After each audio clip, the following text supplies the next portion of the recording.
Hello दोस्तों, स्वागत है आप सभी का मेरे इस यूट्यूब चैनल में। किसी ने कृष्णमूर्ति साहब से प्रश्न पूछा, क्या आप ईश्वर का जिक्र कभी नहीं करते? क्या आपकी शिक्षाओं में उसका कोई स्थान नहीं? तो कृष्णमूर्ति साहब कहते हैं कि आप ईश्वर के विषय में बहुत चर्चा करते हैं ना।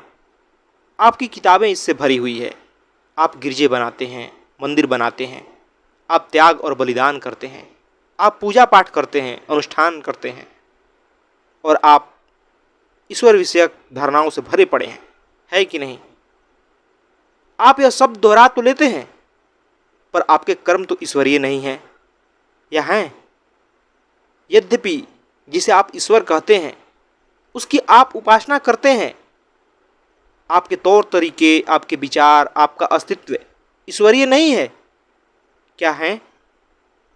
हालांकि आप ईश्वर शब्द दोहराते रहते हैं, तो भी आप दूसरों का शोषण किया करते हैं।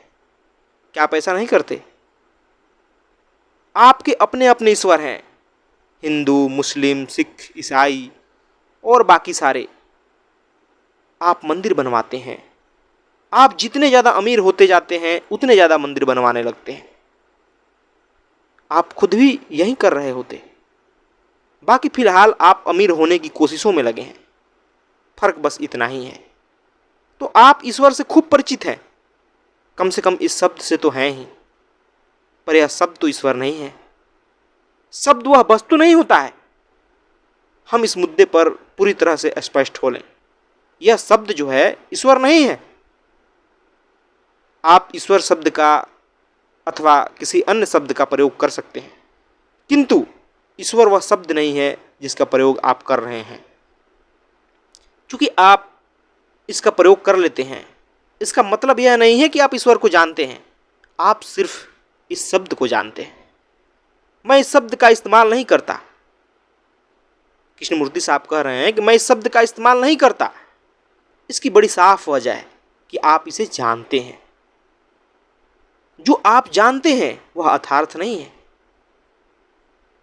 कृष्णमूर्ति साहब कह रहे हैं कि मैं इसलिए ईश्वर शब्द का जिक्र नहीं करता क्योंकि यह शब्द जो है ये समाज में पूरी तरह प्रचलित है।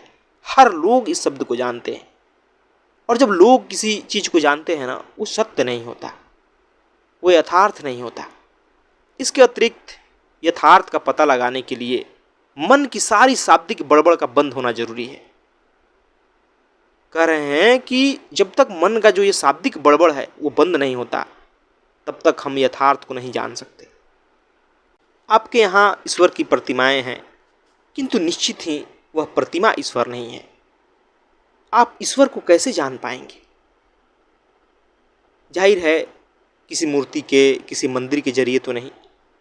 ईश्वर को, अज्ञात को ग्रहण करने के लिए मन को भी अज्ञात हो जाना होता है। यदि आप ईश्वर की तलाश में हैं तो आप ईश्वर को पहले से ही जानते हैं। आप उस लक्ष्य से अवगत हैं। यदि आप ईश्वर को ढूंढ रहे हैं तो आप जानते ही होंगे कि ईश्वर क्या है, नहीं तो आप उसे ढूंढते ही क्यों, या ढूंढते हैं? आप उसे या तो अपनी पुस्तकों के मुताबिक ढूंढते हैं या अपनी भावनाओं के अनुरूप ढूंढते हैं, और आपकी भावनाएं आपकी स्मृतियों की प्रतिक्रियाएं मात्र हैं। इसलिए जिसे आप ढूंढ रहे हैं वह पहले से ही गढ़ लिया गया है, या तो स्मृति के द्वारा या सुनी सुनाई बातों के द्वारा, या जो पूर्व निर्मित है वह शाश्वत नहीं है, वह तो मन की ही उपज है। दोस्तों, बहुत ही कमाल की बात यहाँ कृष्णमूर्ति साहब ने कहा है कि हम जिस ईश्वर को ढूंढते हैं, जिस ईश्वर को हम जानते हैं, वो सच में हम सुनी सुनाई बातों से, किताबों से, भावनाओं से ही जानते हैं। वही सब तो हमारे मन में होता है, उसी को यहाँ कह रहे हैं। और जब वो मन की चीज़ है, वो सुनी सुनाई बातें हैं, वो अतीत से आ रही है, तो सत्य कैसे हो सकता है? वो सत्य नहीं हो सकता, वो मन का ही उपज है।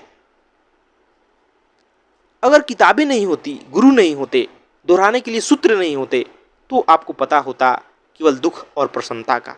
यही होता ना, लगातार दुख और परेशानियां एवं प्रसन्नता के कुछ विरल क्षण, और तब आप जानना चाहते कि आपको दुख होता क्यों है।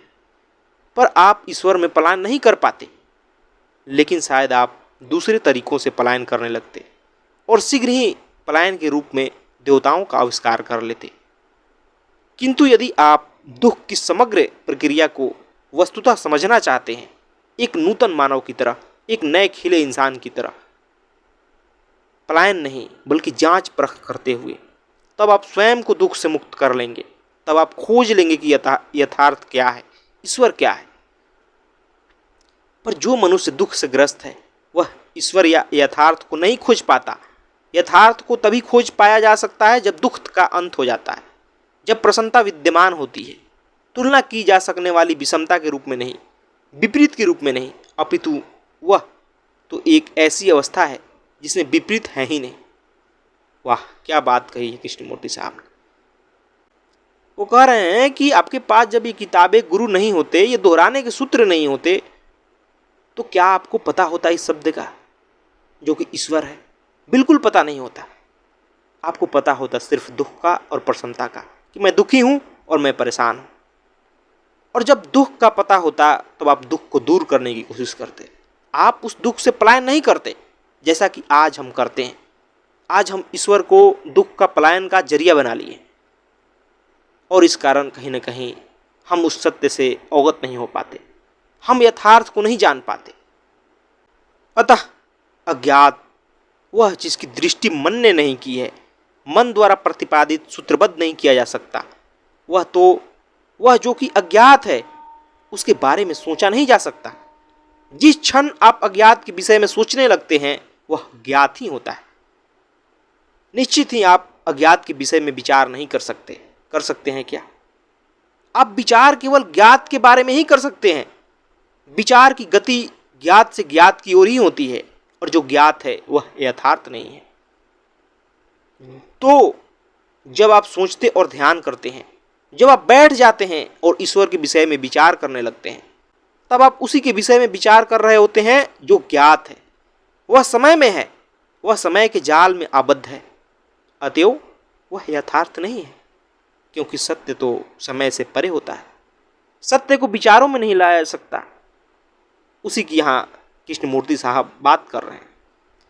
यथार्थ केवल तभी अस्तित्व में आ सकता है जब मन समय के जाल से मुक्त हो जाता है, जब मन सर्जन करना बंद कर देता है, तब सर्जन होता है। तात्पर्य यह है कि मन का पूर्ण रूपेण स्थिर होना, निश्चल होना जरूरी है, लेकिन वह उकसाई गई सम्मोहनजन्य स्थिरता नहीं होनी चाहिए। वह तो मात्र एक परिणाम ही होगी।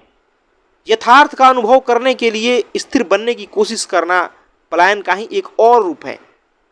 शांति, स्थिरता तब होती है जब सारी समस्याएं समाप्त हो चुकी होती है। जैसे समीर के थमने पर सरोवर शांत हो जाता है, वैसे ही मन स्वाभाविक रूप से मौन शांत हो जाता है जब बेचैन करने वाला विचारक नहीं रहता। विचारक के अंत हेतु वे सभी विचार जिसका वह निर्माण कर रहा है सोच लिए जाने जरूरी हैं। विचार का प्रतिरोध करने से, उसके खिलाफ प्रतिरोध खड़े करने से कुछ होने वाला नहीं है, क्योंकि सभी विचारों को अनुभव कर लेना, महसूस कर लेना आवश्यक है। जब मन स्थिर प्रशांत होता है तो यथार्थ वह अनिर्वचनीय प्रकट होता है। आप इसे नियंत्रित नहीं कर सकते। इसे नियंत्रित करने के लिए तो आपका इसे जानना जरूरी है, और जो जाना हुआ है, ज्ञात है, वह यथार्थ नहीं है। अतः यह आवश्यक है कि मन सरल हो, विश्वासों से, कल्पित धारणाओं से लदा हुआ ना हो, और जब स्थिरता होती है, जब कोई इच्छा, कोई ललक नहीं हो रहती, तब ऐसी स्थिरता सहित जिसे प्रवृत्त नहीं किया जाता, लादा नहीं गया है, मन खामोश होता है, तब यथार्थ का आगमन होता है। एवं वह सत्य, वह यथार्थ ही एकमात्र रूपांतकारी तत्व है। केवल यही वह कारक है जो हमारे अस्तित्व में, हमारे दैनिक जीवन में एक आधारभूत अमूल क्रांति ले आता है। और उस यथार्थ को पाने के लिए उसे खोजना नहीं पड़ता, बल्कि उन कारकों को समझ लेना होता है जो मन को उद्वेलित, बेचैन करते हैं, जो मन ही को क्षुब्ध, अशांत कर दिया करते हैं। तब मन सरल, मौन, स्थिर होता है। उस स्थिरता में वह अज्ञात, वह अविज्ञेय आविर्भूत होता है। और जब ऐसा होता है तो आशीर्वाद होता है, स्वस्ति होती है। धन्यवाद दोस्तों।